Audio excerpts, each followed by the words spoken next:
This is Steve from Boxing UK in association with Supreme CBD. Kalle Sauerland, 400th interview, 1:20 in the morning. Don't worry. How are you? Still rolling.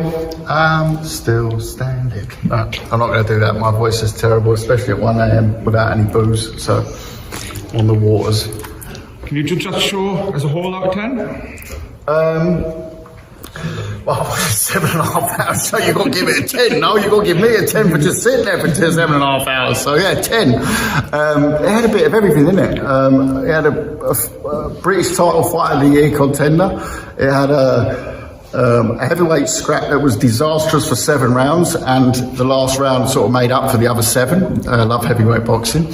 You saw some of the kids of the future. I think Cody Smith, Ben Marksby, fantastic tonight. Chloe Watson, we won the purse bid this week. Can't wait to see her raise the European title, hopefully in the autumn, for to become the first female European champion ever from Birkenhead. So yeah, it was wild. We even saw Mikkel Kessler's protege open up the show. So the next Danish superstar on the way, Oliver Zaren. Remember the name.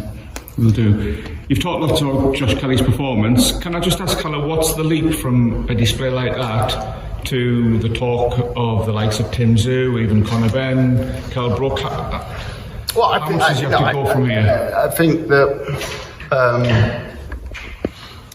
when you're fighting world top 10 opponents like tonight, they come in all shapes and sizes, and this one was a rough and ready. It didn't really.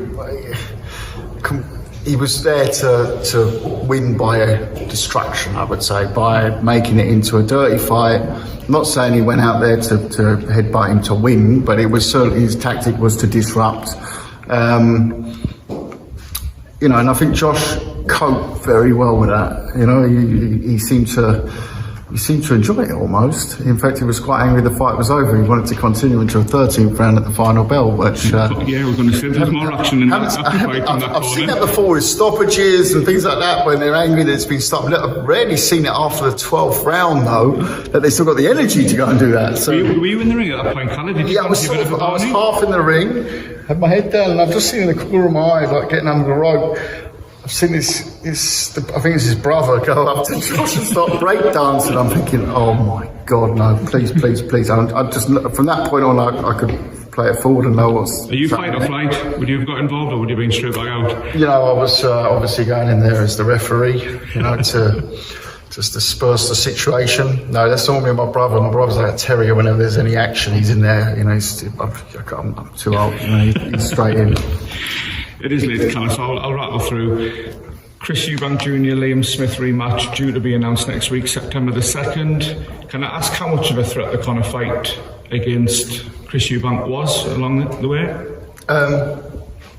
It's not a threat to the fight because it's not on the table. You can't make a fight with a person in the UK who hasn't got a license in the UK. So no, all that talk about the Conor stuff. As we all know, it's an ongoing situation that they're involved in. At the same time, hopefully we can get the Liam fight finalised and announced by early next week. Yeah. How does Chris Eubank get revenge? I think you look at, maybe. I think Junior just needs to do what he does best, and that's go in there and throw bunches. He's great at applying pressure and pushing. And I think he had a lot of success in the round before the stoppage. But that was almost like from boxing. Don't get me wrong, you should box, but Junior's very good at pressure, and I think that's where Liam would suffer the most. But they'll come up with their plan. I think also. I think the approach that he takes on this one, on the second one, will be a slightly different approach than he took on the first one. Indeed. Say no more. Philip Hergovich, Dempsey McCain, some fight on the Joshua White card.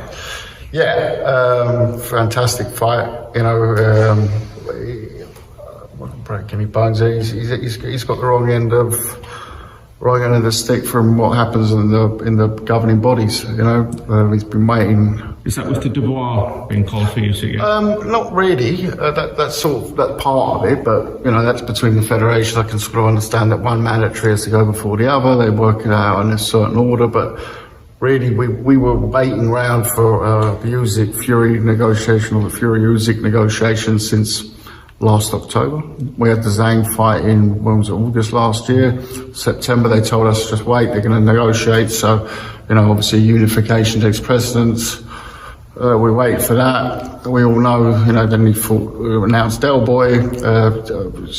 Tyson fought Del Boy. In that time, we said, well, hold on, now you got a cool half fight on. So no, but they're still talking. And it was, you know, everyone expected to get made.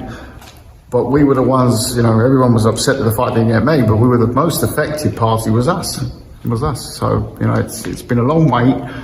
We're delighted that we've got McKean. He's a cracking opponent. It's going to be a great fight, and it's exactly what Philip needs before he fights against the winner of Usyk Dubois, which will be called straight after that fight. You said earlier that you grew up watching boxing in the 90s, same as me. That was the last time you had an Undisputed. I started in the 80s. I was dragged to boxing fights at a very, very, very young age. I think almost a legal age to be taken to boxing fights. But yeah, but where I can remember my first fights is probably late 80s, 90s, early 90s. Yeah, when I was about 9, 10 years old. Yeah. It's the 90s since we had our last Undisputed heavyweight champion. As a boxing fan, Kalle, how frustrating is it that we're not looking likely to get one anytime soon? Yeah, look, you all know that I like a tournament to unify a division. I've done that before in my promotional activities. What can I say? You know, I'm at the end of the day, I'm a fan at heart as well. I don't blame Fury like some people do. I don't blame Usyk like some people do. Do you not think one? Oh, it has to be Tyson. You don't think one's stuck in the other? No one's stuck in no one. That's just fan talk. You know, that's just us saying, "Oh, you don't want to fight." But trust me, both of them are not scared of any man. I've worked with Usyk and I've known Tyson since he trained in our gym in Berlin 15 years ago. So both of them, absolutely, it's nothing to do with fear. It is to do with business. I would say that. But you know, you talk about the 90s there. My favourite fight I never got to see. I wanted to see Lennox Lewis Riddick Bowe. Never happened. Never happened. We got Lennox Lewis versus Mike Tyson 10 years too late. But then again, we got Klitschko Lewis, great fight. So we do get a lot, but sometimes we don't get the ones we want. And it would be nice to see all those belts together, of course. Yeah, it would. Last couple, Kalle, sales pitch, Edinburgh next, and then Misfits. Yeah, I mean, tough night for Lee McGregor. Robles, very, very live opponent, live on Channel 5. It's going to be a hell of an atmosphere up in Edinburgh. Harlem Eubank on that card as well. Matty Harris, future heavyweight star. Big man, fast hands. Magical Matty. Yeah, so looking very forward to that. I'll be over in Nashville. My brother's up in Edinburgh. I'll be in Nashville for Misfits on the Zone. A wild night of Survivor Tag. Don't even ask me the rules. I'm going to learn them on the plane over. You've got no plans to get one of the female fighters to show breasts like what happened tonight? Yeah, I mean... have you seen it? Yeah, I have glanced at it, yes. You know, yeah, my eyes did wander, and I saw it on someone's screen. I was like, how's that? Mad. But then that space throws up that sort of stuff, you know. Yeah. Kalle, I'll see you next week in Edinburgh. No, I'm not. I'll see you next week. You'll see Nissa in Edinburgh. All right, take care, Kalle. Good night, mate. Thanks a lot.